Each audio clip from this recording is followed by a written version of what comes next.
especial como petición que le hemos hecho a Dina y a Alicia fue que sea un lenguaje súper coloquial, o sea, un lenguaje que nos llegue a todas, que sobre todo que hay personas que no hablan el español perfectamente, entonces cuanto más clara y simple podamos ser, pues se agradece muchísimo, ¿vale? Bueno, pues vosotras mismas. Muchas gracias, Sol. Bueno, muchas gracias por la invitación. Gracias a Elena, Sol, Baltasar, con quienes hemos estado ayer en contacto. Y nada, es un placer realmente estar aquí, en este pequeño paraíso, ¿no? Así que bueno, pues nada, empezaré presentándome un poco porque no sé si todo el mundo sabe más o menos quién soy, quizás no.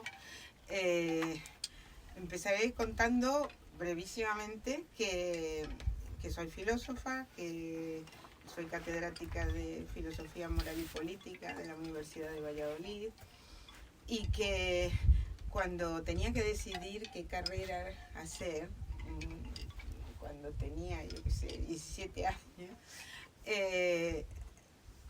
dudaba entre veterinaria y filosofía, ¿eh?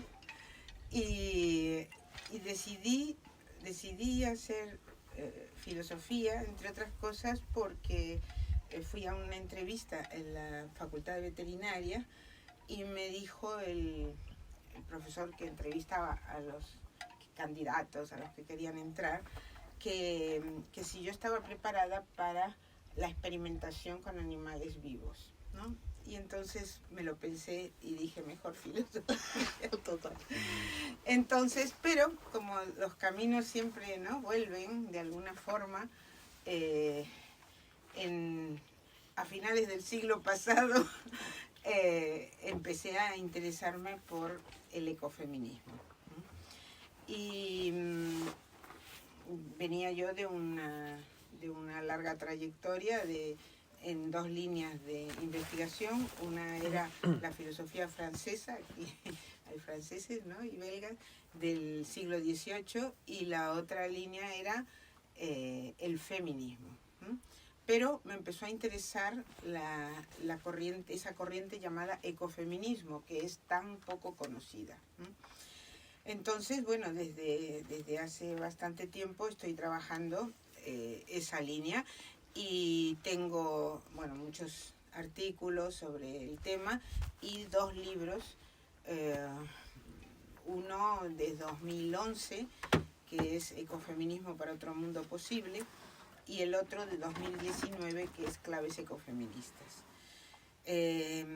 Claves ecofeministas es como una introducción al anterior, o sea, están escritos al revés, porque Dina, a quien nunca dejaré de agradecerle esto, porque como ella es de ingeniería y no de filosofía, me dijo, tienes que explicar mejor.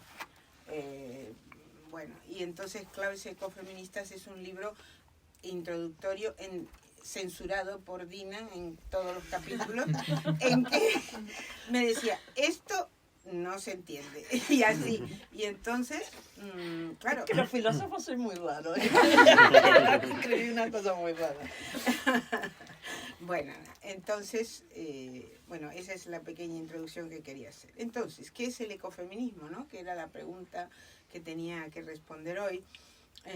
El ecofeminismo es la confluencia del feminismo, que tiene una larga historia, porque el feminismo podemos rastrear teoría feminista ya en el siglo XVIII, ¿no?, y en el XVII, finales del XVII también. En cambio, la ecología pues tiene un recorrido más breve, ¿no? ¿Y qué pasa con los animales en el ecofeminismo, ¿no? Esa es una pregunta que hay que hacerse, porque de hecho hay algunas feministas que se llaman feministas animalistas y no quieren llamarse ecofeministas, porque consideran que el ecofeminismo no puede interesarse por los animales. Yo no estoy de acuerdo, porque creo que todos los animales necesitamos una tierra donde vivir. Entonces el eco no está reñido, no es contrario, o no debe serlo, al animalismo. Entonces, ¿qué es el ecofeminismo? Pues es esa confluencia que se produce en el último tercio del siglo XX. En Francia, con Françoise d'Aubonne, una feminista que empieza a relacionar la contaminación ambiental y la gran preocupación de los ecologistas en ese momento, que era la sobrepoblación. Y por lo tanto dice, aquí hay un punto en común. Las feministas pretendemos que las mujeres tengan derecho a decidir si quieren ser madres o no, tienen que tener acceso a métodos anticonceptivos, tienen que poder interrumpir un embarazo si no es deseado, ¿no? Un poco en la línea de Simone de Beauvoir, eso. Pero ella lo relaciona con la preocupación ecologista de los años 60 del siglo XX. Y entonces dice, aquí hay un punto en el cual feminismo y ecologismo se unen, es un punto de contacto, y así crea la palabra ecofeminismo, que no tiene éxito en Francia, pero sí tiene algún éxito entre las feministas de Estados Unidos y de Canadá y de Australia, de Nueva Zelanda. Esos son los países, un poco también en Alemania, que más se van a interesar por el ecofeminismo. Por lo demás, el feminismo, digamos, principal, mayoritario, va a considerar al ecofeminismo siempre con un prejuicio bastante fuerte. Razones, pues, una razón es porque no entienden el tema ecológico. Y bueno, de hecho, y con el tema animal ni hablemos, que no sé si alguna vez en las redes habéis visto que ponen ¿cómo van a comparar la violencia contra los animales, contra las mujeres, con la violencia contra los animales, ¿no? Esa indignación que surge, ¿no?, a veces de muchas feministas, porque no ven el lazo. Sin embargo, el lazo existe, ¿no? Y lo vieron ya las sufragistas. Las sufragistas del siglo XIX vieron el lazo que existía. Decían, el animal maltratado, por ejemplo, en el hogar, el animal doméstico maltratado en el hogar, y la esposa maltratada, a ambos les pasa lo mismo, y es que la policía, los jueces, no se preocupan en absoluto, porque el señor es amo de su casa, ¿no? La policía, las leyes no podían intervenir.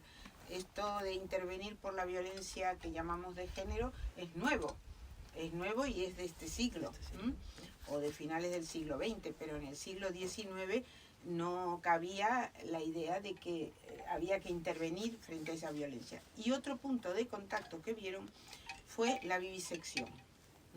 Las prácticas de laboratorio con animales, las sufragistas del siglo XIX vieron un punto de contacto con las mujeres pobres que caían en los hospitales y les hacían en general les hacían histerectomías muy agresivas por cualquier cosa, y no solo a las pobres, sino también a veces a las mujeres de clase media o de clase alta, porque había en finales del siglo XIX la idea entre los médicos de que casi todos los trastornos psicológicos tenían que ver con trastornos uterinos. Y esta es una idea antigua, en realidad, que viene de mitad del siglo XVIII. Entonces, solución, pues quitarles el útero.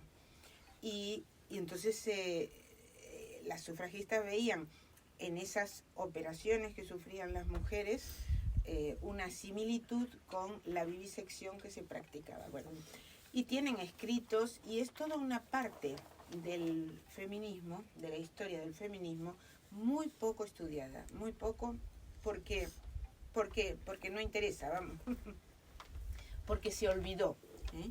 Se olvidó. En general, las feministas no conocen ese origen, que yo he llamado proto-ecofeminismo, porque hay ahí una apertura hacia el mundo no humano. Tengo miedo de que se me pase la hora. Me vas diciendo. Vale. Entonces, yo he definido el ecofeminismo como una lucha contra el androantropocentrismo. Seguramente que el concepto de antropocentrismo lo tenéis claro, ¿no? Porque pues vuestra preocupación con la cuestión animal tiene que dejaros claro que la civilización, o bueno, las culturas en general, algunas más, otras menos, tienen un prejuicio antropocéntrico, ¿no? La idea de que solo lo humano es valioso, ¿no? El antropos, el ser humano, en el centro. Entonces lo demás no tiene valor más que instrumentalmente, no tiene valor en sí. Y ese es el prejuicio antropocéntrico.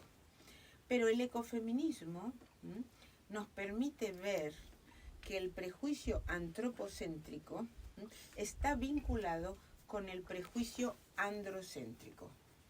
O sea, con el prejuicio patriarcal de que solo lo masculino, lo históricamente masculino, tiene valor.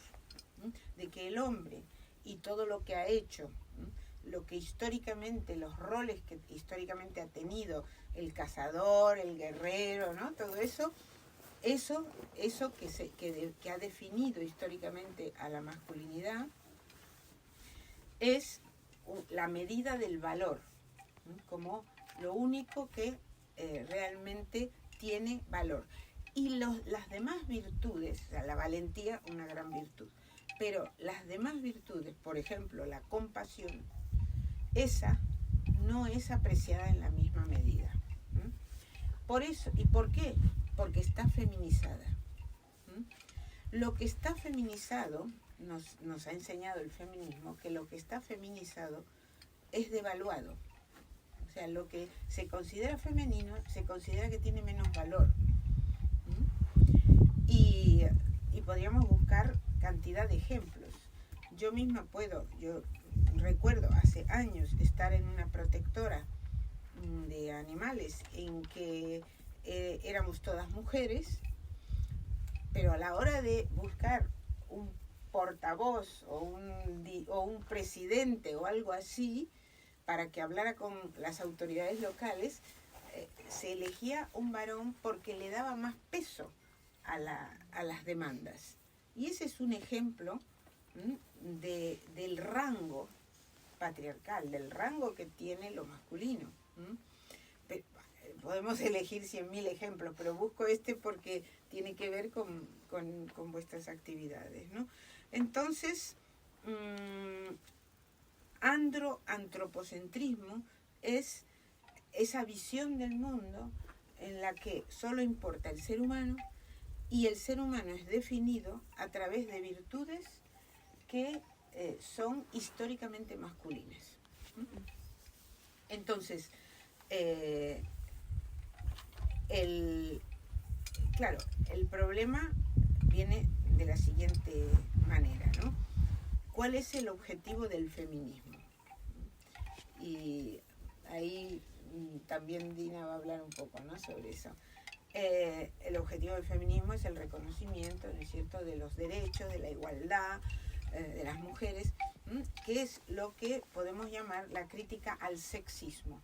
El sexismo es el prejuicio que considera que todo el hombre y lo masculino es superior, y la mujer y lo femenino es inferior. Entonces, el sexismo discrimina, pero es más fácil de ver. Por ejemplo, si yo en una cumbre de políticos veo que hay todos señores y una señora, pues diré, aquí hay sexismo, porque son todos, la mayoría son varones. El androcentrismo es más difícil de percibir. ¿Por qué?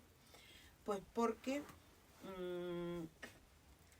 es más civilino, es más, se refiere a los valores. Y yo suelo explicarlo con el ejemplo de la tauromaquia. Si, por ejemplo, vemos el mundo de la tauromaquia, en donde casi todos son varones, ¿no? Puedo decir, es un mundo sexista, es un mundo patriarcal, ¿no? Y de hecho hay mujeres, e incluso alguna se dice feminista, que ha dicho, las mujeres también tienen derecho a ser toreras, y ha habido mujeres toreras, ¿no? Y eso sería conseguir la igualdad, ¿no? Pero claro, ¿qué igualdad? Es una igualdad de asimilación en una cultura patriarcal. Porque si miramos el mundo del toreo, vemos que los valores de dominación, de humillación, de violencia, sobre los que se basa, son valores androcéntricos, o sea, valores derivados de la expulsión de las mujeres de ese mundo de lo importante, la obligación histórica de los varones de ocuparse de la guerra, la caza, en fin, las actividades de violencia, ¿no? Que implicaban fuerza física, que no todos los varones querían hacerlo, pero claro, había que más o menos amoldarse, ¿no es cierto? Y a las mujeres, pues, ¿qué se les dio? Se les asignó las tareas del cuidado.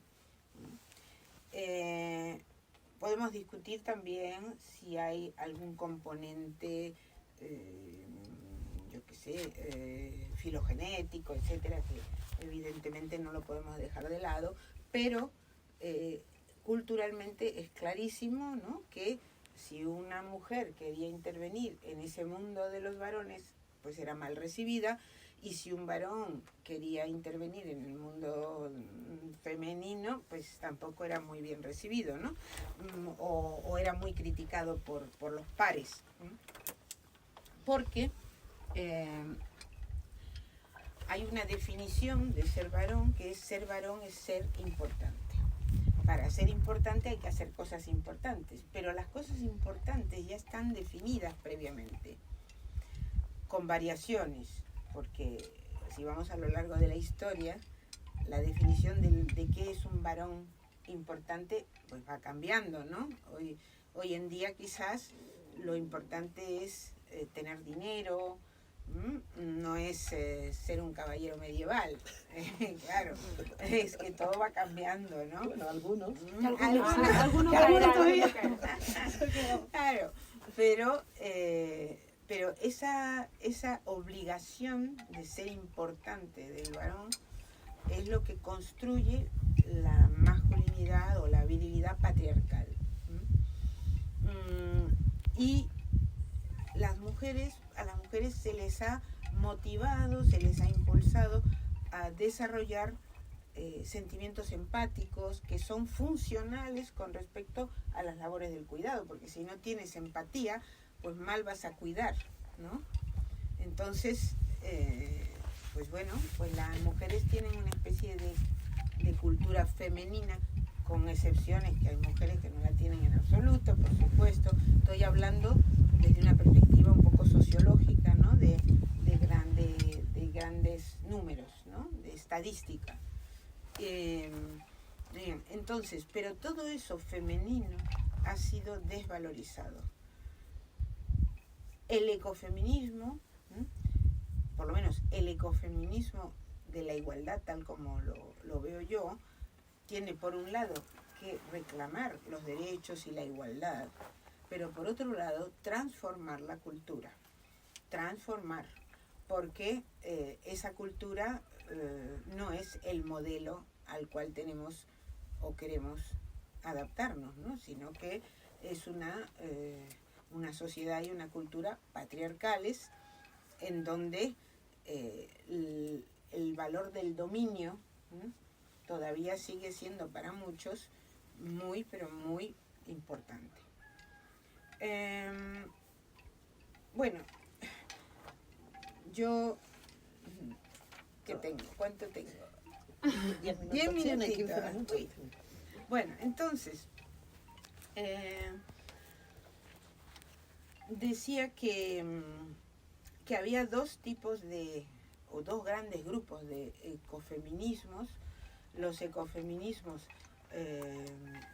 preocupados por el ecosistema, ¿no?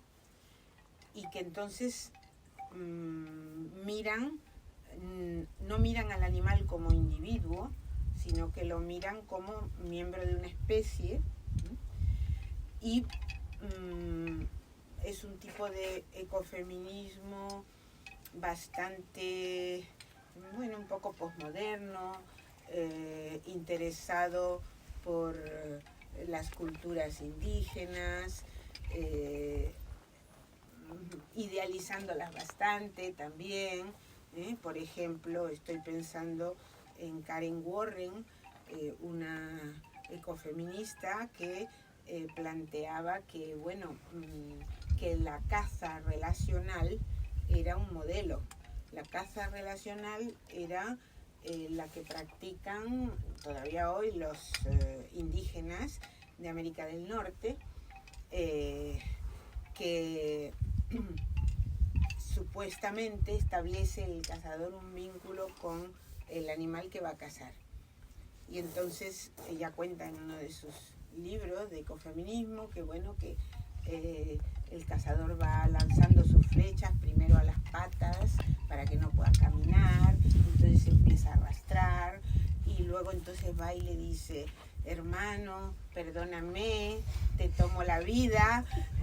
¿Cómo romantiza la tortura? Entonces exactamente. Entonces otra ecofeminista, Marty Kiel, pero que es la otra posición, decía: esto me recuerda, creo que es ella o Carol Adams, no recuerdo bien, me recuerda la justificación del violador, o ella quería, porque incluso, no sé si habéis visto un libro que se llama Trenzar la hierba sagrada, que ahora está de muchísima moda, y está escrito por una mujer de origen indígena, profesora de universidad en Estados Unidos, y no recuerdo ahora su nombre, y ahí, por ejemplo, ella dice que cuentan una entrevista con un cazador indígena que le dice: es que yo no mato a cualquier ciervo, yo mato a aquel que quiere que yo lo mate, que me mira y entonces elige ser, él se entrega. En fin, yo no logro entender, sí logro entender, porque trato de entender las cosas, que hay culturas que son más, digamos, son menos destructivas para el medio ambiente. No es lo mismo cazar un ciervo pidiéndole perdón que 400 ciervos con armas automáticas, yo qué sé. Pero creo que no hace falta explicar nada aquí en este encuentro. Que eso sea real, que no sea una fantasía. Yo dudo mucho que el ciervo quiera ser muerto, y que se entregue y que elija, y que todo eso, o sea, el consentimiento, la idea del consentimiento, que se parece entonces mucho a la cuestión de la violación. Es que ella quería muchísimo. En fin, entonces tenemos esos ecofeminismos ecocéntricos que insisten sobre todo en el cuidado del ecosistema, y los ecofeminismos que se preocupan por el sufrimiento del animal individual. hay que decir que hay muchos más ecofeminismos o ecofeministas ecosistémicas que ecofeministas animalistas, ¿no? Entonces también hay que decirlo. Pero eso ha generado también quizás una reacción de algunas feministas animalistas que dicen es que el ecofeminismo es incompatible con el animalismo. No tiene por qué. Porque, y eso si queréis después en el debate podemos ampliarlo un poco más, porque también tiene que ver con la cuestión de una cuestión que cada vez va a estar más en auge, que es la cuestión de la intervención en la naturaleza, o sea, el problema del transhumanismo.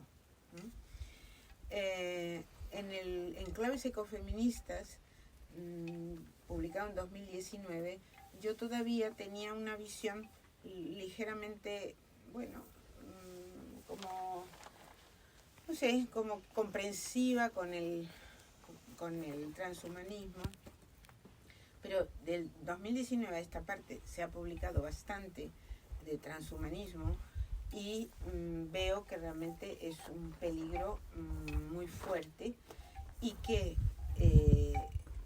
los animalistas, que los hay, que están planteando la intervención masiva en la naturaleza para destruir especies que solo nacen para sufrir, no tienen una visión ecológica que tienen que tener, porque esas especies que nacen para sufrir, que viven unas horas, si las destruimos, el problema es que la cadena trófica se destruye, ¿no? Entonces, siempre tengo discusión con una de las teóricas de este animalismo, ¿no? Porque digo, depende de la dimensión. Intervenir en la naturaleza, sí, por supuesto. Si tú ves, por ejemplo, me imagino que será el caso vuestro, en alguna plaga, por ejemplo, que una epidemia, que tengan animales silvestres, si se puede hacer algo, pues hacerlo, ¿no? No los vas a dejar morir. Otra cosa es decir, vamos a destruir esta y esta especie porque no disfrutan suficientemente. Ahí ya la cuestión es complicada. Y como yo le decía a esta persona, lo que no os dais cuenta es que posiblemente teorías como esta lo que hacen es abrir paso a la intervención masiva, no con fines de destruir, no con fines de eliminar el sufrimiento, sino con fines de mercantilizar absolutamente todo. Entonces, bueno, en fin, en 2 palabras este tema no se puede tratar, es muy largo, pero solo voy a decir 2 palabritas con respecto a gente como vosotros. En el libro de 2011 ya planteaba yo que las mujeres que aman a los animales, ¿no? Las mujeres que cuidan de los animales, y la mayor parte en las protectoras, por lo menos, no sé en los santuarios si es tanto así, hay mayoría de mujeres, esas mujeres muchas veces no, la mayor parte de las veces, no tienen una conciencia clara de en qué medida están transgrediendo las normas patriarcales. ¿Y cómo las transgreden? A ver, si son mujeres, cuidar no es transgresión. Lo que pasa es que cuidar, en el patriarcado siempre fue cuidar a la propia prole, ¿no? A los hijos, a los enfermos, a los ancianos de la familia, pero no a los animales no humanos. Entonces, si vamos, por ejemplo, a mirar un poquito en el siglo XVIII, vemos, digo XVIII porque lo conozco muy bien, que a las mujeres que tenían animales de compañía las criticaban muchísimo porque decían que estaban perdiendo su tiempo, qué hacían en vez de ocuparse de sus hijos, etcétera, etcétera. Entonces, lo que digo es que hay una desviación de la energía que en la sociedad patriarcal tienes que dirigir hacia tus hijos, hacia las personas enfermas de tu familia, etcétera, la desvías hacia otra especie. Eso es una transgresión, ¿no? Entonces, pero es una transgresión rara, porque es una transgresión en la que exacerbas, en la que haces todavía más cuidado del que te piden, ¿no? Yo soy cuidadora, cuido, ¿no? Bien. Pero al desviar el objeto del cuidado, ahí ya hay algo raro. Y hay una disidencia, hay algo que no funciona totalmente, ¿no? Y pienso que las mujeres, muchas mujeres, en su relación con los animales no humanos, tienen un reconocimiento que está libre de la mirada patriarcal. O sea, el animal no humano no te mira como puede mirarte alguien por ahí, ¿no? O cosificarte, o no es así. Entonces hay un espacio de libertad. ¿Y qué pasa con los chicos? ¿No? En claves ecofeministas yo sostengo que los varones que como vosotros pues desarrolláis la compasión, el cuidado, etcétera, sois disidentes de género, porque la norma patriarcal no es esa. La norma patriarcal es ser dominantes, el dominio, no la empatía, no la compasión. Y es lógico y comprensible, porque pensemos en el pasado o en el presente. Si tú quieres criar un guerrero, y esto lo han estudiado los antropólogos perfectamente, ¿no? Para crear guerreros, ¿qué se hace? Lo primero que hay que hacer es cortar los lazos empáticos con el otro. Porque tú no puedes, ante un enemigo, ¿no?, tener una relación empática, tienes que tener una relación de distancia. Entonces, las normas de crear guerreros son esas, es cortar los lazos de empatía. A las mujeres se les puede permitir, como no van a ser guerreras en general, ahora sí, pero se les puede permitir desarrollar la empatía, desarrollar la compasión, porque su función en la sociedad era otra. Entonces es una bipolaridad derivada de las funciones de los sexos en las sociedades a lo largo del tiempo, simplemente, ¿no? Quizás hoy nos podemos desvincular de eso, sobre todo gente urbana, porque tampoco tenemos exactamente esas funciones, ¿no? O sea, nadie probablemente os ha pedido ser guerreros o os ha impuesto ser guerreros, ¿no? Bueno, o ser madre ya no es una obligación, con lo cual pues se puede desarrollar un poco más libremente la persona. Ahora, en la conversación que tuvimos ahora en la comida, lo que comentabas acerca de algunos disidentes de género animalistas, ¿no?, me ha hecho también pensar,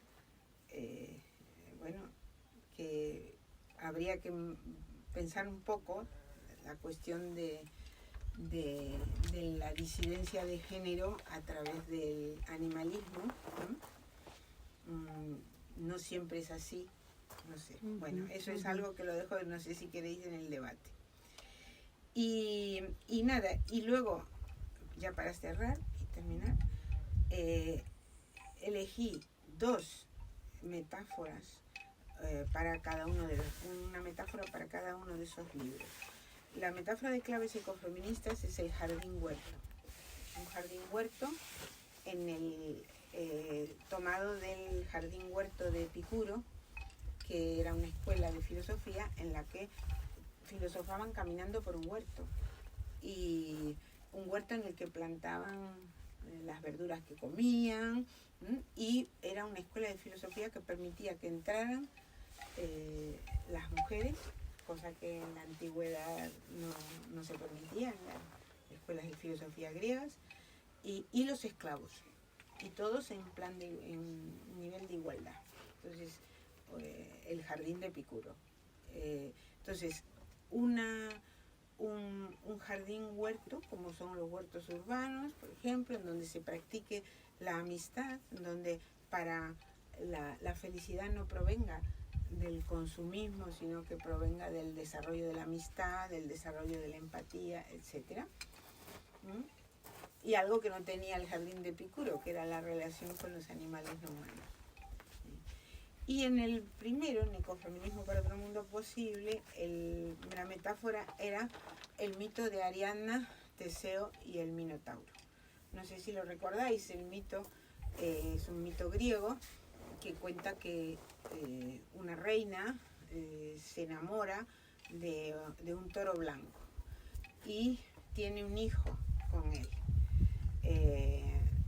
engañando al rey, por cierto. Y entonces el hijo es un monstruo.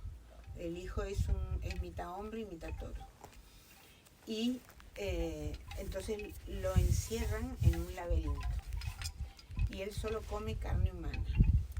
Entonces todos los años Atenas tenía que enviar un grupo de jóvenes para ser introducidos en el laberinto y que el Minotauro se los come. Y un joven ateniense, Teseo, muy valiente, dice: yo voy a ir y voy a matar al Minotauro. Entonces va, y antes de entrar al laberinto, Ariadna, que es la hija del rey, le da un ovillo para que pueda salir del laberinto, porque el problema fundamental también era que se perdían en el laberinto y nunca más volvían a salir. Entonces le da un ovillo de lana, que las mujeres griegas siempre estaban tejiendo, porque no salían de sus casas, estaban en la parte de la casa que se llamaba gineceo, ¿no? Y entonces entra Teseo, mata al Minotauro, sale victorioso, y todo muy bien. Así termina el mito griego. ¿Cómo podemos hacer una relectura o una transformación del mito de Ariadna, Teseo y el Minotauro en el siglo XXI? Llega Teseo, Ariadna le da el ovillo. El ovillo representa, ¿qué representa? Pues esa cultura femenina, ¿no? del haber quedado en las tareas del cuidado. Es eso, ¿no? Le da el ovillo. Y entra también, porque no se queda ya encerrada en su casa, sino que entra. ¿A dónde? Al laberinto del mundo. Y salen con el Minotauro, porque han descubierto, han aprendido que el otro no es un monstruo, no es un ser espantoso, ¿no? Sino que es alguien que merece compasión. Y ese sería el mito que podría servir para nuestra meta en este siglo. Y ya me debo haber pasado. Oh, por Dios. Bueno, pues Alicia, después de la intervención de Alicia, que es muy modesta y que no solo es una de las filósofas más importantes en España, sino que además es la autora, cuando hablamos de ecofeminismo, en lengua, por lo menos en lengua castellana, más importante, y con una obra que nos ha permitido a todas estar aquí, digamos, que nos ha hecho a todas ser ecofeministas, a muchas de nosotras, ¿no? Que dar las gracias, por supuesto, a la Fundación Hogar, a Elena, a Sol, a todas, por dejarnos compartir, que imagino que Alicia también lo comparte conmigo, por dejarnos compartir este espacio con vosotros. Por supuesto, es una obligación de todas las personas que estamos fuera a apoyaros, a apoyar a la gente que está trabajando en santuarios, cada uno hacemos desde nuestros espacios lo que hacemos, pero si hay alguien que nos está escuchando ahora, por favor, tenemos que apoyar a estas heroínas que sois vosotras, que están trabajando día a día con los animales, de la forma que podamos, ¿no? Y una de ellas es que Alicia y yo estamos en la cabaña, que se ve aquí detrás, ¿no? No sé. Y que es un espacio en el que podéis venir y apoyar en cierta manera el trabajo que hacen las compañeras, ¿no? Yo soy Dina, soy ahora actualmente la coordinadora de la red ecofeminista. Soy muchas cosas, como todas las que estamos aquí, tenemos muchas actividades, pero bueno, digamos que es la faceta de la que me gustaría hablar hoy, unirlo con todo lo que ha comentado Alicia, que es una maravilla siempre escucharla, porque es una fuente inagotable de conocimiento. Podríamos estar aquí horas escuchándolas, pero bueno, ha dicho varios puntos muy importantes y bueno, me gustaría comentarlo. Ha hablado de empatía hacia los animales, ¿no? Que es algo que aquí creo que todas compartimos. Desde luego siempre ha estado presente en mi vida. Es verdad que la vida es un aprendizaje, todos hemos crecido en este aspecto, pero ya has comentado en la cocina, en la comida, ¿no? Que mi madre actualmente con 88 años sale todos los días, nieve, bueno, no nieva, en Sevilla no nieva mucho, pero llueve cada vez menos también, pero todos los días haga frío, tal, a darle de comer a sus gatitos, ¿no? Mis hermanos son veganos, vegetarianos desde hace muchos años. También puedo decir que desde que tengo uso de razón o algo, también me siento feminista y también me siento ecologista, ¿no? Desde por lo menos desde que tengo conocimiento. Y esto lo comento porque para mí, y ahora hablaré del ecofeminismo, siempre han sido facetas complementarias, no excluyentes. Es decir, el feminismo, el ecologismo y el animalismo me han permitido entender todo como, digamos, un arcoíris de colores y nunca he sentido que uno no me permitía, tenía problemas ni tanto, digamos, ideológicos, ni siquiera de mi día a día, por el hecho de sentir estas tres líneas. Ha explicado perfectamente Alicia que y ahora iré un poco a nuestra historia. Lo que quería decir, que no todos los ecofeminismos se puede decir que son animalistas. Ciertamente, y si no me corriges, Alicia, sí es cierto que todas las ecofeministas sí tienen una especial sensibilidad con los otros animales. Es decir, que ninguna estaría a favor de la ganadería industrial, ni de la caza deportiva, ni... O sea, que dentro del ecofeminismo, por supuesto, la empatía hacia los animales es algo central, ¿no? Luego tenemos nuestras diferencias, ¿no? Es decir, y de eso quería centrar también, quería hablar, es dentro, cuando Alicia escribió en el 2011 Ecofeminismo para otro mundo posible, que digamos que es un libro importantísimo para todas nosotras, sentó las bases teóricas de lo que podría ser ese movimiento ecofeminista, animalista y no esencialista. Es decir, en ese momento, hablamos de 2010, había, digamos, muchas corrientes esencialistas dentro del ecofeminismo y gracias a ese libro muchas de nosotras vimos, al leerlo dijimos, justo, esto es lo que nosotras sentimos, esto es lo que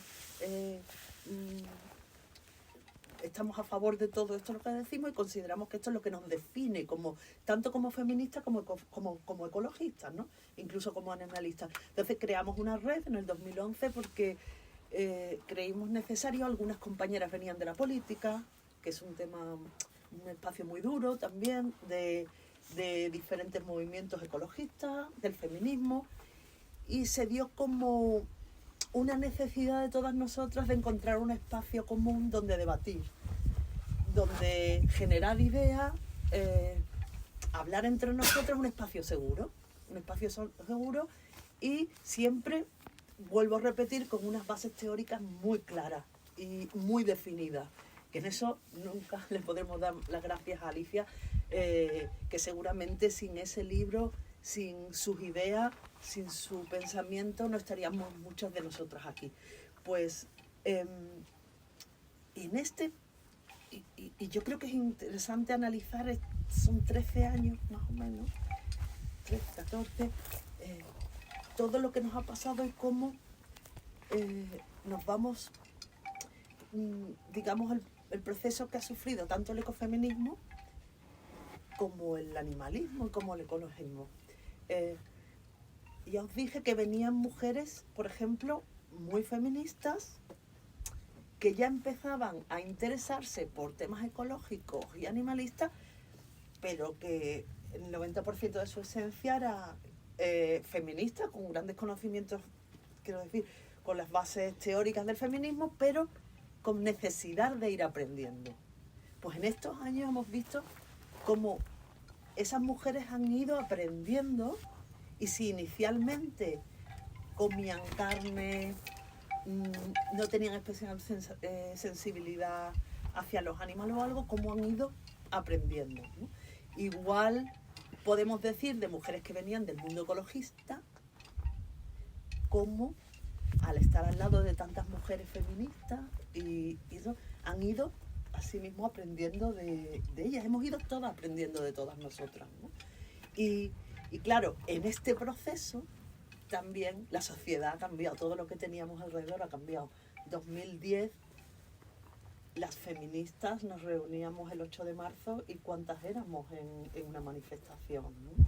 Y en este proceso hemos vivido cómo 1 millón de personas salían a la calle, el movimiento feminista, cómo a nivel global, a nivel mundial, aparece un movimiento que es el Me Too, o la cuarta ola, o como se quiere definir, y ahora mismo el feminismo quita ministros, define políticas y instaura, bueno, vemos todos los días, ¿no? Como el feminismo entra en nuestras vidas y ya toda una generación de mujeres jóvenes consideran al feminismo como algo natural en sus vidas. En nuestro caso era un término peyorativo.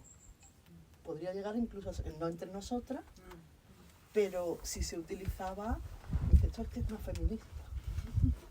Incluso feminista radical, con lo felices que somos nosotros siendo feministas radicales, ¿no? Es una feminista radical.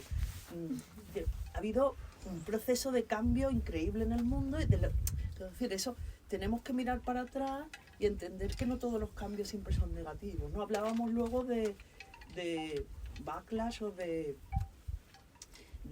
procesos que siempre que hay avances, pues luego hay personas que, o hay grupos, o hay tendencias, inercias de la sociedad a luchar contra esos avances, ¿no? Pero bueno, luego miramos y, por ejemplo, yo ahora estoy en el consejo de Greenpeace España y podemos también mirar un cambio dentro del movimiento ecologista, ¿no? El movimiento ecologista tradicional, nosotros le llamamos los ecologistas tradicionales, que suelen ser hombres, naturalistas, que por supuesto ecocéntricos, incluso algunos que definen la caza como una actividad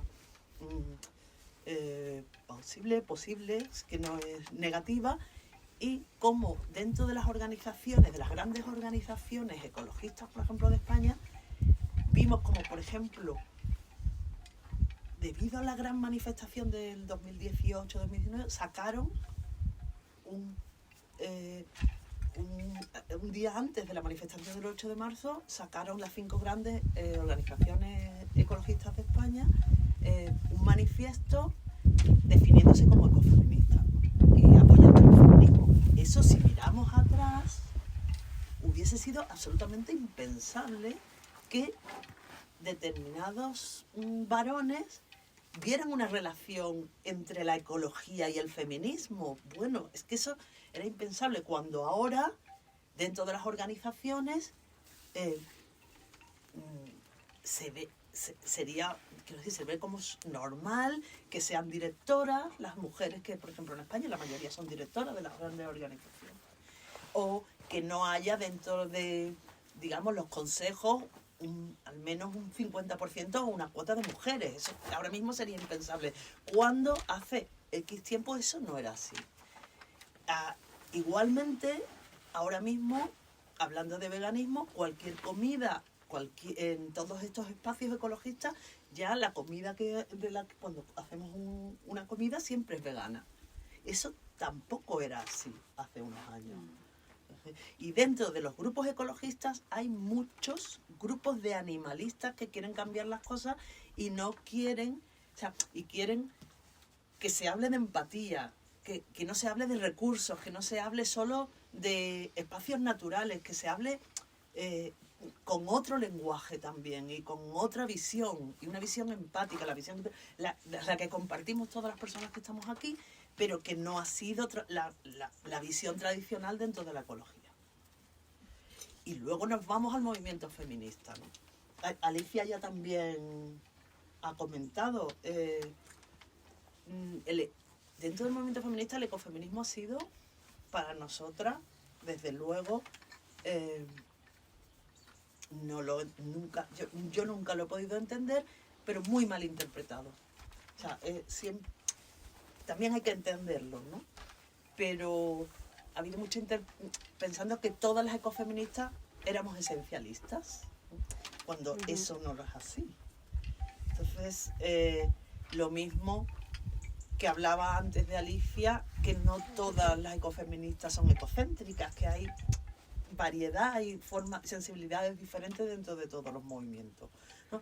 Por lo tanto, ese pensamiento monolítico de las feministas, los ecologistas, los animalistas, es algo que creo que nosotras no compartimos, sino creemos y además consideramos que es necesario, y es lo que Alicia le llama en su obra los pactos de ayuda mutua.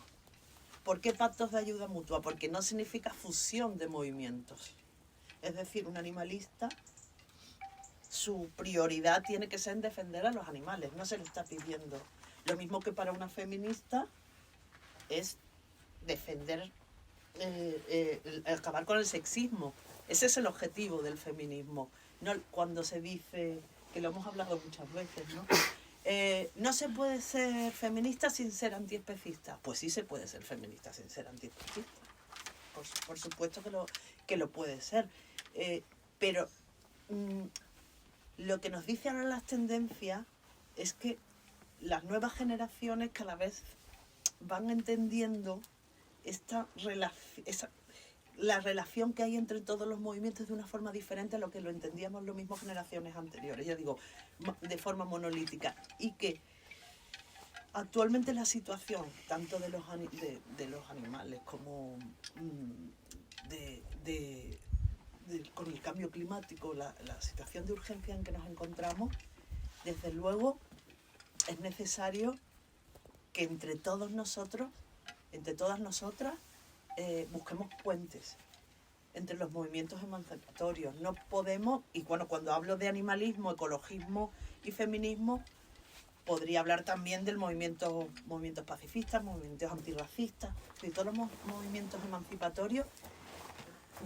Nosotros por lo menos entendemos que es necesario que entre nosotros, digo, con cada uno con sus objetivos, pero que nos entendamos, que nos ayudemos, que tengamos puentes, que vayamos juntos. Y esa visión global es lo que nos hace es que nosotros entendemos como entendemos el ecofeminismo, ¿no? Como una mirada absolutamente total de la problemática y bueno, y hablábamos de reacción, ¿no? Todas sabemos que actualmente vivimos en un momento de reacción hemos visto los avances, si hablamos de avances, desde luego yo al menos soy consciente de mirando atrás de todos estos avances, pero la reacción es fuerte. Y creo que tendríamos que pensar que cuanto más más nos asociemos, más fácil vamos a llegar a los objetivos comunes. Y hay veces que analizando y viendo los movimientos por separado, no podemos asegurar que vayamos en esa dirección, ¿no?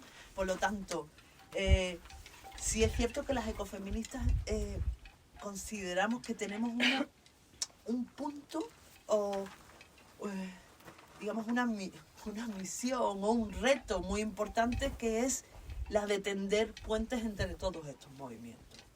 Pues ¿por qué? Porque para nosotras, desde luego, no es entendible, como perfectamente ha explicado, no podemos entender defender a los animales sin defender los ecosistemas. Por supuesto que los animales tienen que vivir en algún espacio. No podemos defender los animales sin que tengan un espacio vital donde vivir, ni nada. Y volvemos a hablar de la no fusión, ¿no? Eso creo que es muy importante, y que no exijamos del feminismo, que no exijamos del animalismo, que no exijamos del ecologismo lo que no es su misión principal, ¿no? Ahí eso. Entonces, para abrir el debate, intento ser breve, estando aquí, y nosotros, ya os digo, os consideramos la tarea de los santuarios por muchas razones, porque nos hace ver, si la palabra empatía la podemos definir o la podemos ver, es en un santuario, ¿no? Y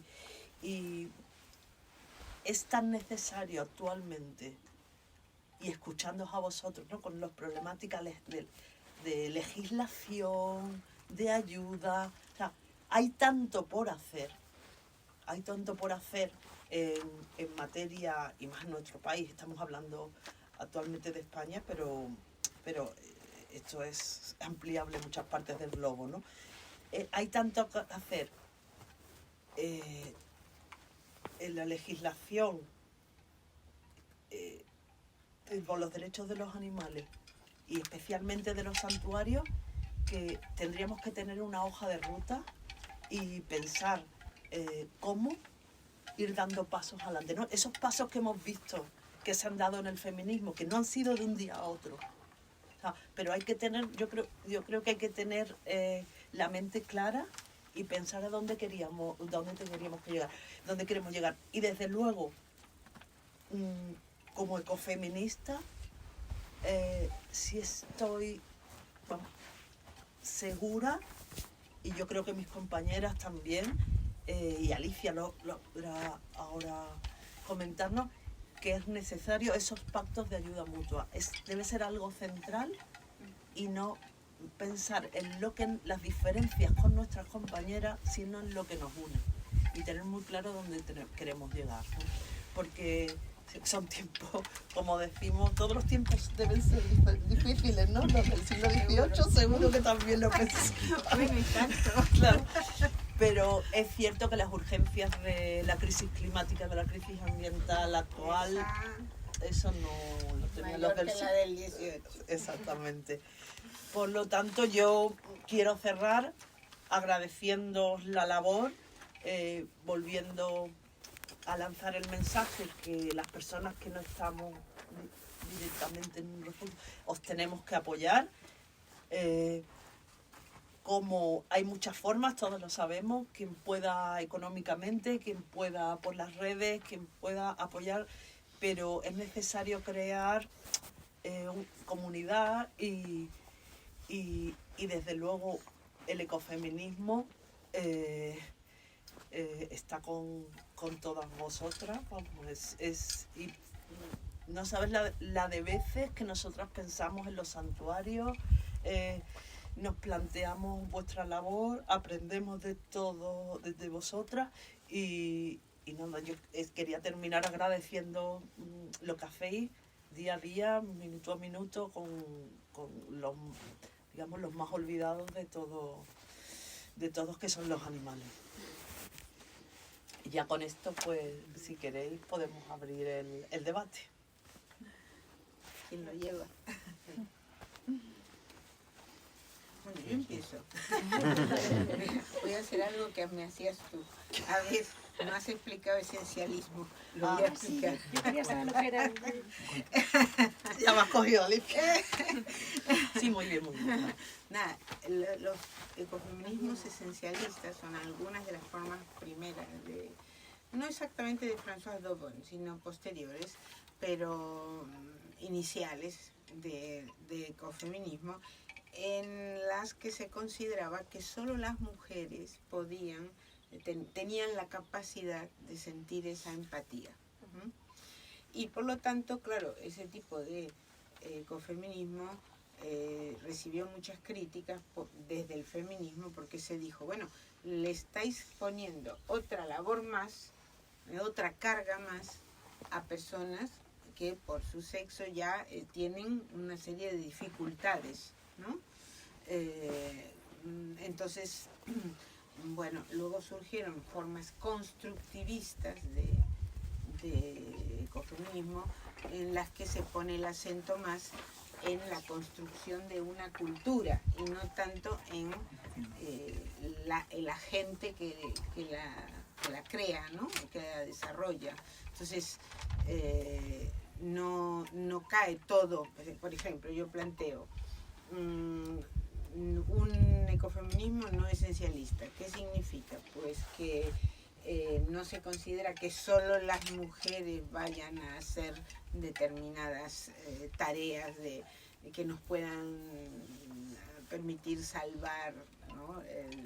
el planeta, las otras especies o lo que sea, ¿no? Sino que se trata de combatir una cultura patriarcal que es una cultura construida históricamente, ¿no?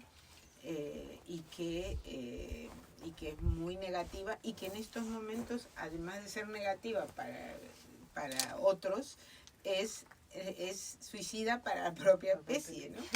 También, que eso también hay que considerarlo. Entonces, eso es esencialismo versus constructivismo. Bueno, pues era eso.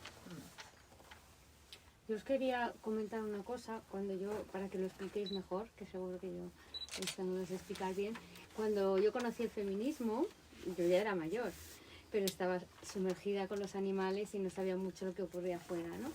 Y entonces para mí fue como una luz y dije, ostras, qué bien, entonces todas las feministas son animalistas, porque son tan justas, ¿no? Y me dijeron, no, Elena, no, porque a la mujer antiguamente se la comparaba con los animales.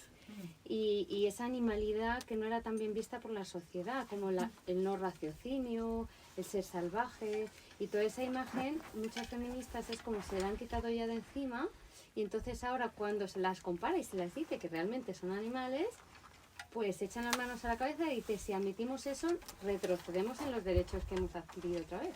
Y yo me quedé muerta. Sí. Sí. No, sí. Gracias por recordar lo de la animalización de las mujeres, que es histórica, pero no solo de las mujeres, sino también de los pueblos dominados. Todo aquello que se quiere dominar normalmente se lo animaliza, claro, o se lo feminiza. Entonces el ecofeminismo dice que la naturaleza ha sido feminizada, históricamente ha sido feminizada como objeto de dominio, y eso es cierto porque si vemos, mira, 18, las imágenes del 18, aquí no las tengo, pero las podría mostrar. Aparece la naturaleza, por ejemplo, en un grabado, siempre como una mujer, una mujer incluso con 6 pechos para significar que es prolífica, como la naturaleza. La imagen de las mujeres, esa, Sí. el globo. Claro, la imagen, bueno, y luego el ecofeminismo muchas veces ha caído en ese error, porque si veis, por ejemplo, algunos libros de ecofeminismo, veréis que la cubierta es una mujer embarazada y el vientre es, o la cabeza, La cabeza o la el vientre. cabeza o el vientre es la tierra. Claro, ¿qué gracia le puede hacer a una feminista que viene luchando contra la naturalización de las mujeres? Porque pensemos que el sojuzgar, el dominar a las mujeres se hizo en nombre de la naturaleza. O sea, las mujeres, se dijo, son más naturales que los varones. Los varones son más espirituales, son más mentales, más racionales, y las mujeres son cuerpo. Entonces, si son cuerpo, como los animales, ellas tienen una función, ¿no? Por ejemplo, los médicos filósofos del 18 y 19 sostenían que la misión de las mujeres era perfeccionar la especie. Para ello, en primer lugar, no tenían que estudiar, porque decían, las mujeres que estudian tienen menos hijos. Y es cierto. No tienen ninguno.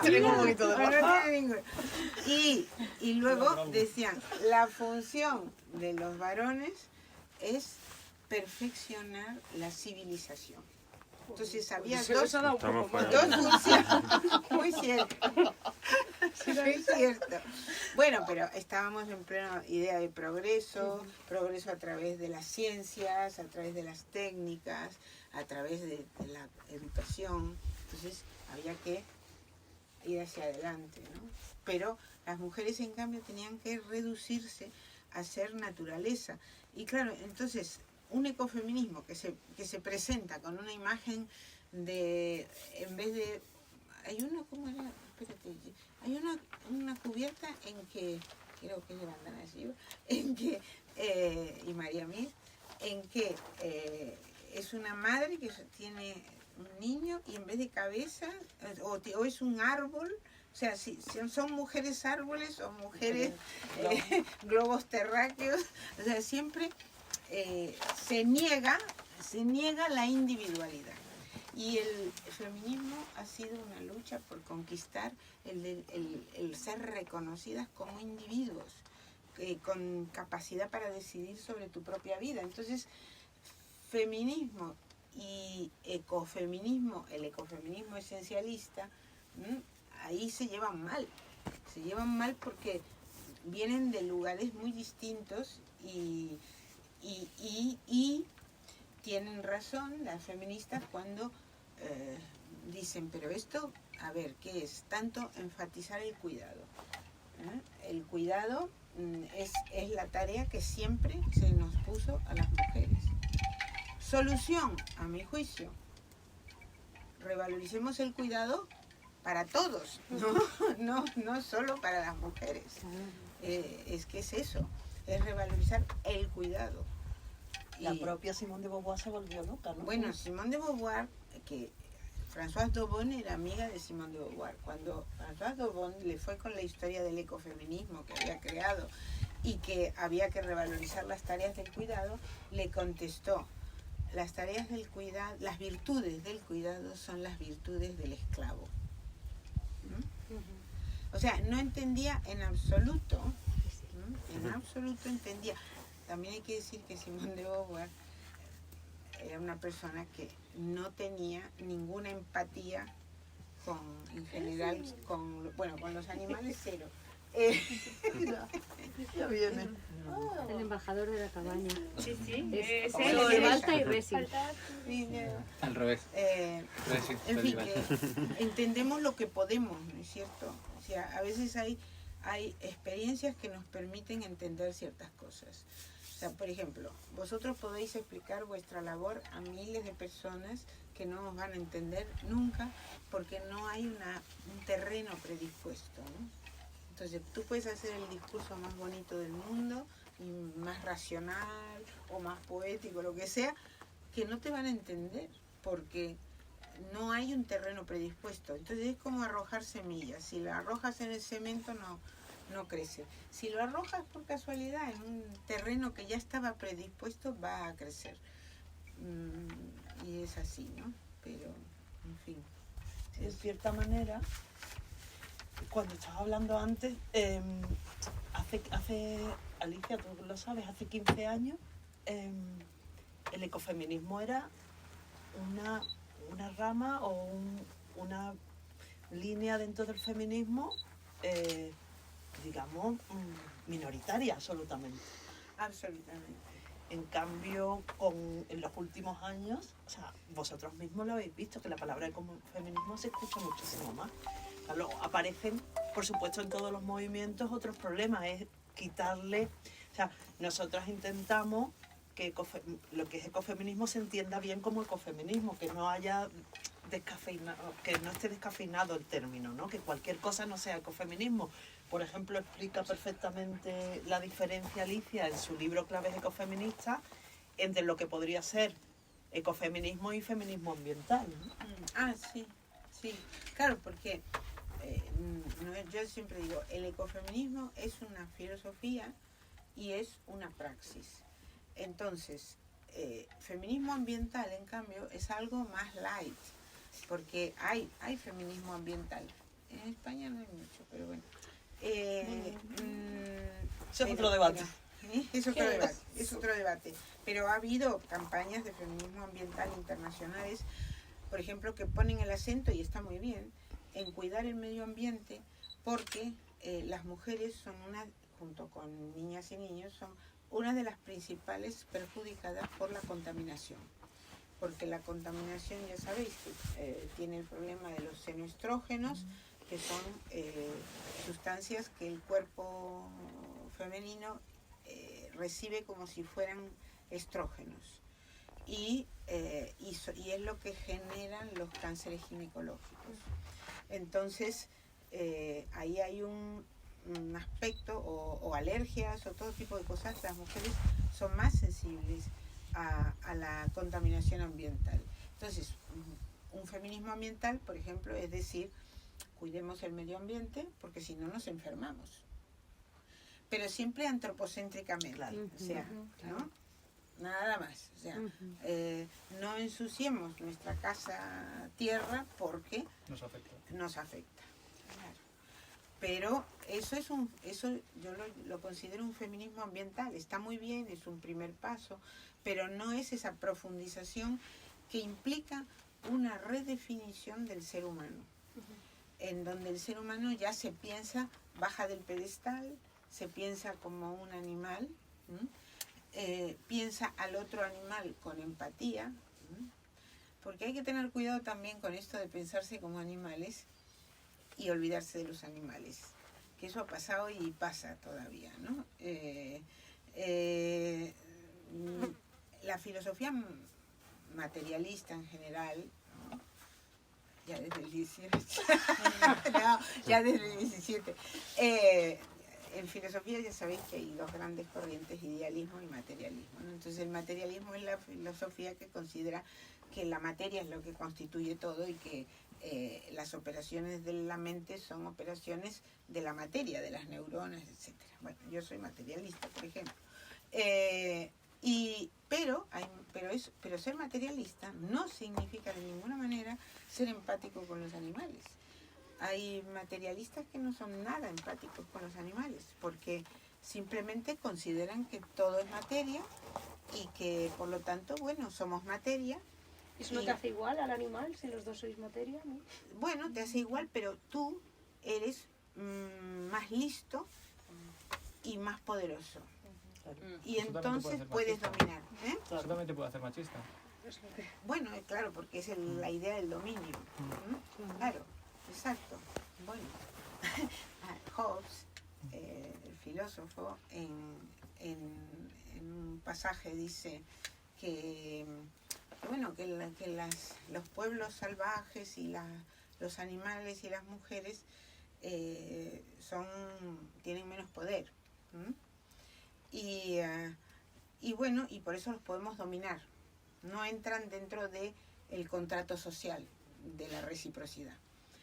Y dice, pero a las mujeres, con sus encantos, las mujeres nos seducen y entonces ya, digamos, o sea, el tratamiento que hace es ese, ¿eh? Pero ahí está la idea, ¿no? De que efectivamente hay relaciones de poder. Entonces, entre materias, entre la materia, ¿no? Materia y materia. O sea que, y en cambio hay espiritualismos que sí que son, hay espiritualismos antropocéntricos, que los animales son otra cosa y es la mayoría de los espiritualismos. Total. Y espiritualismos que sienten, o sea, empáticos con los animales, los hay, no muchos, pero los hay. O sea que a mí eso me llamó la atención. Yo estuve 6 años para escribir Ecofeminismo para otro mundo posible, 6 años, aparte de mis clases, dedicada exclusivamente todas las noches, quedándome hasta las 6, analizando los textos, y era muy bonito, ¿no? En la soledad, ¿no? De la noche, y vas analizando y piensas, ¿y por qué pensó esto? ¿Y por qué? ¿Y cómo? ¿Y cuándo? ¿Y cómo fue? Y una cosa que me llamaba mucho la atención es que independientemente de cómo consideraran que era el universo, o sea, independientemente de que consideraran que el universo estaba compuesto por espíritu y materia, ¿no? Como es la religión, por ejemplo, o solo materia, eso no incidía en la forma en que conceptualizaban a los animales y planteaban su tratamiento. No coincidía. No incidía, digamos. ¿Por qué? ¿Por qué? Porque teóricamente tendría que incidir, por lo que tú dices. Si son iguales, entonces trátalos igual, pero no. Y últimamente, que he sacado ahora otro libro que no es de ecofeminismo, que se llama Ideales Ilustrados, analizando textos de la época, también me di cuenta de que fundamentalmente lo que incidía, lo que hacía que eso fuera así, era el grado de androcentrismo del filósofo. Porque si estaba muy apegado a los valores del dominio, entonces era lógico que por más materialista que fuera, considerara que el ser humano debía dominar a los que se dejaban dominar. Claro. Y que entonces dependía más de la construcción de género que de lo que llamamos en filosofía la ontología, o sea, el ontos, el ser, de cómo definiera el ser de las cosas. Definir, dependía más. Pero si lo piensas, finalmente es más lógico, porque una de las construcciones fundamentales de nuestra identidad es la cuestión del género, que es desde pequeños, ¿no? O sea, no estudiamos filosofía y ontología y a ver qué es lo que constituye el universo, son las partículas atómicas o es el espíritu. Eso no lo, pero en cambio sí nos dicen que esto es de niños o de niñas, no sé qué. Entonces, ahí era más, por ahí pasaba la cosa. No se puede escapar del género, aunque se quiera. ¿Más cositas? No sé cómo vamos de hora, ¿vamos bien de hora?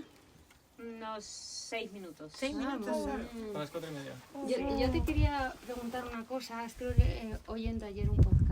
Y tengo una mano levantada aquí también. Ah, pues damos paso, que yo las tengo con suerte para preguntarlas luego. Sí. Espera un momento. Vale, Yolanda, si quieres activar tu micrófono. A ver, no te oigo. Que lo escriba, sí. Si no lo puedes escribir, a ver un momento. Ya. Un segundo.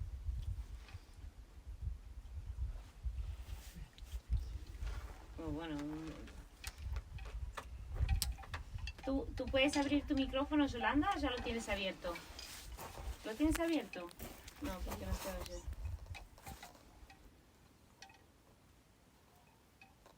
A ver, ¿puedes hablar ahora?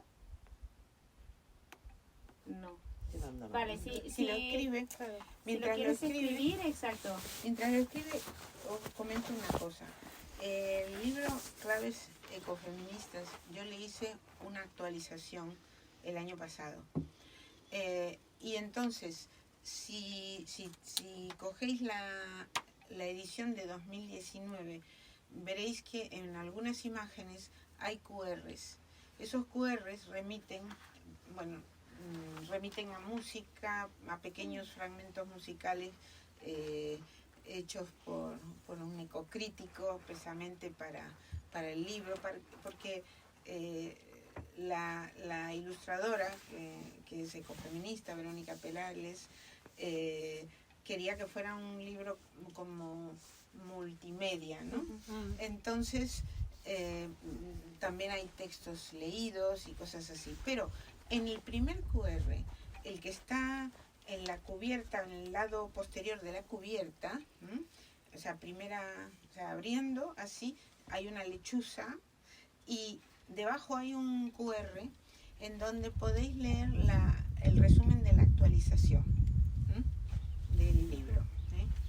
O sea que eso es importante porque, porque me parece que el tema que he actualizado es importante, que es este tema del transhumanismo. El de los animales lo actualizaste, no lo actualizaste, ¿no? El de los animales no lo he tocado porque estaba satisfecha con él. Pero bueno, eso no quiere decir que no vaya a seguir más adelante. Pero uno de los objetivos del libro también era poder actualizarlo a través de los QR. ¿Tenemos la pregunta de Yolanda? No sé si está escribiendo. Yolanda, si nos puedes escribir, es que como vosotras tenéis el... Yo he escrito. Vale. Puso, soy de Argentina, quiero saludar a Alicia, quien admiro muchísimo, leí sus libros, soy escultora de animales silvestres, siempre hablamos de animales y pensamos en gatos y perros, y la fauna silvestre es muy importante para el medio ambiente. Sí, no sé si estará escribiendo.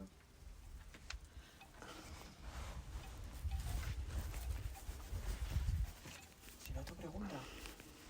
Si no, tu ¿Sí? pregunta. Bueno, la mía parece sencilla, pero en verdad es muy grande. Es cómo sería para vosotras un mundo ecofeminista. Si pudierais decir, pues mira, el colegio sería así, no sé qué serías así en grandes rasgos. Nos diseñas el mundo. A ver. No tendría mucho que ver con el actual, ¿no? Bueno, una de las definiciones que tiene Alicia, que propone en Claves Ecofeministas, es el ecofeminismo supera el antropocentrismo, ¿no? Entonces, claro, por un lado, pero son muchos temas, ¿no? Por un lado, sería una sociedad igualitaria entre varones y mujeres. Eso es fácil de entender. Y desde luego el ecofeminismo es lo que propugna. Porque el ecofeminismo es feminismo, no lo podemos olvidar. Que no, evidentemente, si hablamos del ecofeminismo que propone Alicia, que seguimos en la red feminista, y todo sería una sociedad en que superáramos también esta diferencia entre seres humanos y otros animales, ¿no? Tendríamos otra relación absolutamente con los animales, y eso incluye ya tantos aspectos, desde la Casi alimentación, los espacios, compartir todos, en que nosotras seríamos una parte más de la naturaleza, evidentemente. Y claro, como ecologistas, por otro lado, tendríamos una tarea ingente de resolver el problema que hemos creado. No las ecofeministas, especialmente, pero los humanos, ¿no? Los humanos hemos creado ahora mismo una situación que es muy difícil de salir. Y aquí tendríamos que estar, por eso hablábamos de pactos de ayuda mutua, y ahí sí, como ecofeministas, desde luego, tendríamos que ponernos a trabajar en superar la dependencia del petróleo, en superar el extractivismo, el racismo, la empatía también con los pueblos indígenas, tantos temas, pero que al final, una vez que lo entiendes todo como global, tampoco, o sea, desde luego para nosotros sería un mundo mucho más bonito, ese otro mundo posible del que nos habla Alicia, ¿no? Y supongo que no capitalista. No capitalista. Evidentemente es que por lo menos este capitalismo no. No sé, otro capitalismo porque no lo conocemos. Pero desde luego este capitalismo que se basa en el extractivismo y en el extractivismo tanto con los otros animales, las mujeres también, por ejemplo, con los vientres de alquiler. O sea, que ahora mismo las mujeres empobrecidas de los pueblos del sur ya ceden hasta sus hijos a las mujeres y a las familias ricas del norte, ¿no? Es un extractivismo en todos los sentidos. Y desde luego anticapitalista, no capitalista y superar, yo creo que lo que engloba el concepto es superar el androantropocentrismo, ¿no? Porque ahí lo tenemos todo, ¿no? Como estar aquí para cuidar del planeta, no para Somos apropiarlo, parte, ¿no? ni Somos ser parte parte, del sí, planeta, somos eso, parte, somos naturaleza sí. también, que ahora se dice tanto, ¿no? Somos naturaleza, pues somos naturaleza.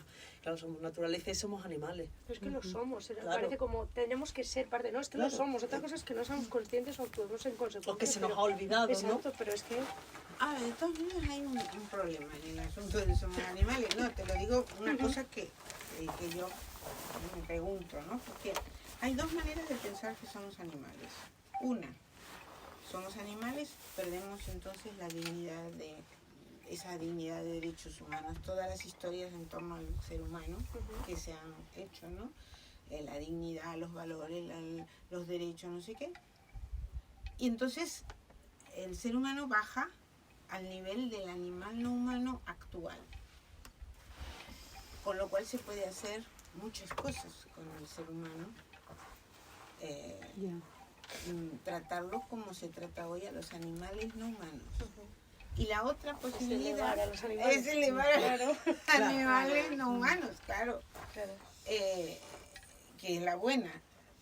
Pero la otra es peligrosa también. Quiero decir, tenemos que, cuando decimos que somos animales, tenemos que aclarar lo que queremos, porque si no, lo más fácil y lo más beneficioso para el capitalismo, para todo esto, es decir, bueno, pues entonces se explota, se venden órganos, o sea, porque ya el concepto de dignidad es algo que permite más o menos parar algo, esas manipulaciones, la instrumentalización, la mercantilización total. Pero claro, vemos del otro lado también, ¿no? Que eso es somos del club de los privilegiados. Entonces, ¿qué queremos? Pues queremos elevar a los otros y no bajar. Claro. ¿no? Esto para mí tiene mucha relación con lo del feminismo, porque yo desde que empecé como a pensarlo, la sensación era hay que renegar de la empatía, de los cuidados, porque es lo impuesto. Claro, Claro, Entonces, sí. entonces tengo que renegar porque es lo que me han mandado. Sí, claro. No, al revés, o sea, me tengo que empoderar en eso, pero subir a los otros, A los otros. ¿sabes? No bajarme a lo masculino, a coger la fuerza, a decir, no sé qué, sino... No, simplemente Pero esto es que un hay... movimiento difícil. Ya. Porque es un movimiento doble, ¿no? Entonces tú dices, ¿cómo empoderas si no tienes poder? Claro. Ujú. Entonces, bueno, a ver, por ejemplo, yo qué sé, hemos tratado de entrar en el mundo más o menos de lo público para poder, en el mundo del trabajo asalariado, hemos tratado de hacer cosas que nos permiten hoy decir, estos valores son valores realmente, ¿no? Pero si no hubiéramos hecho eso, si no hubiéramos luchado por esa igualdad, probablemente no tendríamos capacidad de defender esos valores. Claro. ¿no? Claro, ya. ¿no? Ha habido que pasar por un aro antes. Posiblemente ha habido que pasar por ese aro, por ese tiempo de un feminismo que no veía ese valor del cuidado, de lo que sea. Y luego también tener presente, cuidado con el cuidado, porque muchas alabanzas al cuidado, las hace gente que no cuida a nadie. ¿no? Eso es una realidad. Y dos, pueden terminar en un discurso del elogio. Sois maravillosas. Cuidáis, vamos, que es una maravilla, y vosotras os encargáis de todo. Claro. Que eso también Porque puede vosotros lo pasar. hacéis mejor, ¿no? Porque lo hacéis mejor. Claro. Como la gente dice, no, es que a mi abuela no le puedo ayudar porque se pone hecha una... No, es ella la que quiere ayudar. Claro, Bueno, la pobre abuela también sabe que a lo mejor la quieren ayudar y le ponen Lo hacen mal. le desordenan todo y es mejor que no la ayude. es como hasta qué punto tú tienes integrado que eres cuidadora, no puedes salir de ahí, pero yo te estoy diciendo, no, es que es lo que le gusta. Lo que- Bueno, ahí, ¿sabes? Claro, y hablando también de privilegio, nosotras que estamos aquí en el primer mundo, digamos, en esto, la palabra de crecimiento es un tema que hay que afrontar sí o sí, ¿no? Muchas veces en los debates dentro del ecologismo hay personas que no les gusta el término es lo menos importante, podemos llamarlo como quiera, pero que estamos aquí, que vosotros vivís de una forma cercana a la naturaleza, sin muchos, digamos, ajenos al consumismo que hoy en día nos rodea, o que la sociedad vive, pues vivir con menos, que no significa, y eso es un aspecto importantísimo para nosotros, para la ecofeminista, vivir con menos que no significa vivir peor, ni muchísimo menos, ni pueden ser pequeñas renuncias, pero al final seguro que nos hace más felices y le damos valor a lo que realmente lo tiene, ¿no? Entonces el debate de vivir con menos, del decrecimiento, de quién tiene que decrecer, cuánto tiene que decrecer cada uno, es un debate fundamental hoy en día que desde luego influye mucho también en las condiciones de los animales, ¿no? Totalmente. Claro, entonces no debemos renunciar a los debates, tenemos que entrar en todos los debates, que eso, y nosotras como ecofeministas siempre estamos en medio de todo, ¿no? Claro, de fregado. ¿Quién ha sido él o la filósofo que más os ha influenciado?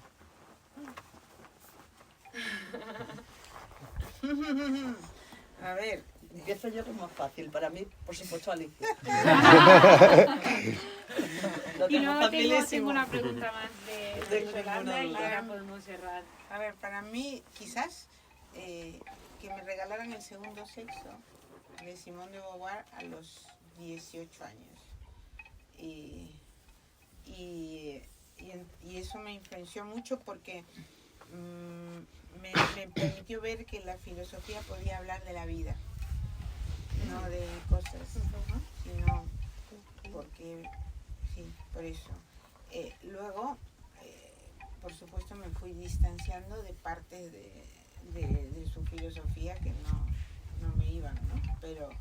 Pero la idea esa, sí, quizás que me influyó mucho. Y luego ya más tarde, pues Celia Amorós fue una referencia porque en los años 80 fundó un seminario en la Complutense que se llamaba Feminismo e Ilustración. Y como yo vivía en Francia,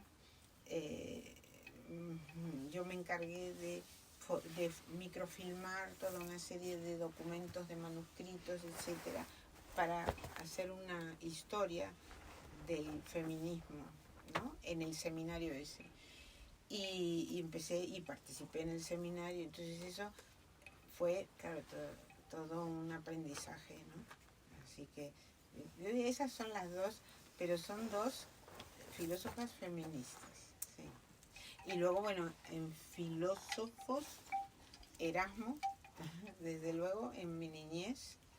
Y El elogio de la locura, por ejemplo, me gustó mucho. Y Voltaire, que fue una risa porque yo leía los cuentos filosóficos de Voltaire en la primaria. Y entonces iba a un colegio de monjas. Y entonces un día, diptongos, a ver, y yo digo Voltaire, porque yo no sabía cómo se pronunciaba. En francés yo leía Voltaire y entonces, bueno, llaman a mis padres, pero ¿cómo? Lee a Voltaire, que está en el Index. Y claro, el Index a lo mejor ya ni sabéis lo que era porque sois muy jóvenes, pero el Index era un listado que tenía la iglesia, que lo han anulado ahora, pero que hace tiempo ya, pero que estaban todos los autores de lectura prohibida. Y Voltaire era uno, de 18. y entonces bueno, mis padres ahí no sabían qué decir porque yo cogía los libros de la biblioteca simplemente. Entonces, y ese me influyó mucho porque el cuento filosófico, o sea, un cuentito, pero un cuento filosófico no para niños, sino para adultos, me atrajo. Luego la pregunta de Yolanda la voy a interpretar un poco. Yolanda, dime si no es así. Quiere preguntarte, entiendo tu opinión sobre las mujeres patriarcales, sobre todo las mujeres que apoyan la cultura y lo cultural y consideran lo femenino empático como inferior. ¿Vamos de vuelta? ¿Entiende a las mujeres patriarcales como las mujeres que ven? Sí, como tu opinión sobre las mujeres patriarcales, mujeres que apoyan lo cultural y lo consideran lo cultural y consideran lo femenino empático como inferior. No sé, es complicado decir sí a esa pregunta, porque la propia Simone de Beauvoir, ahí esa pregunta apunta a la división naturaleza-cultura. O sea, en la lista de divisiones conceptuales, naturaleza, cultura, cuerpo, mente, intuición, razón. O sea, hay una serie de pares conceptuales opuestos. Entonces, decir que una mujer es patriarcal porque apoya la cultura frente a la naturaleza, en fin, yo diría que no ha visto el carácter androcéntrico de la cultura patriarcal, pero a lo mejor pienso en Simone de Beauvoir, por ejemplo, que era así. Ella decía, bueno, las mujeres, ¿cuál era la propuesta de Simone de Beauvoir? Las mujeres tenemos que mostrar que somos capaces de estar en la cultura, porque ella estaba partiendo de esa división y decía, nos han metido en el lado malo de la cosa, en el lado de la naturaleza. Nos han prohibido la cultura, nos han quitado los estudios, nos han dicho que la maternidad es destino y la maternidad tiene que ser una elección y no un destino, etcétera. O sea, nos han tratado como cuerpos y somos personas. Somos razón, somos voluntad, etcétera, etcétera, etcétera. Entonces, ¿es Simone de Beauvoir una mujer patriarcal? No sé, es muy duro decir que Simone de Beauvoir es una mujer patriarcal. Yo diría que es una feminista de esa ola de crítica a la discriminación de las mujeres, ¿no? No sé, no encuentro fácil darle una respuesta así cerrada. ¿Crees que sin Simone de Beauvoir estaríamos nosotras aquí? Quiero decir, sin ese pensamiento. Claro, sin la Simone de esa Beauvoir. ruptura al final, ¿no? Claro, Como, sin la Simone ese de Beauvoir. quiebre más que ruptura. Claro, claro. Porque, sí, condenar totalmente a mujeres que luchan por la igualdad, diciendo son mujeres patriarcales. Ala, yo soy una mujer emotiva. Pero hay mujeres emotivas que son muy patriarcales también. Total. Claro, claro. Ese es totalmente. el problema, ¿no? Entonces, ¿qué es ser patriarcal? Si ser patriarcal es aceptar valores patriarcales, pues podríamos decir que sí. Pero si ser patriarcal es no luchar por la igualdad, entonces no. Es que tendríamos que definir primero, Claro, Sí. que es patriarcal. ¿no?, qué es Sí, patriarcal. sí, sí. Por eso yo decía que hay como tiempos de desarrollo de la conciencia emancipatoria, ¿no? O sea, por ejemplo, tú pones una mujer que está luchando porque las niñas de X país vayan a la escuela para que hagan matemáticas y no sé qué. Vamos a decir que es patriarcal, porque está diciendo que lo racional es, Sí, ¿sabes? sí, sí. Y es complicada, Yolanda, esa pregunta, contestarla así. Muy bien. Pues por mí ya estamos sobre la hora, así que pues muchas gracias a las personas que participaron también, que se pudieron conectar y estar aquí con nosotras. Y bueno, os pasaremos la sesión vía mail. Así que por aquí cierro. Y ya por mí y por parte de la cabaña agradecerles. Pues Pues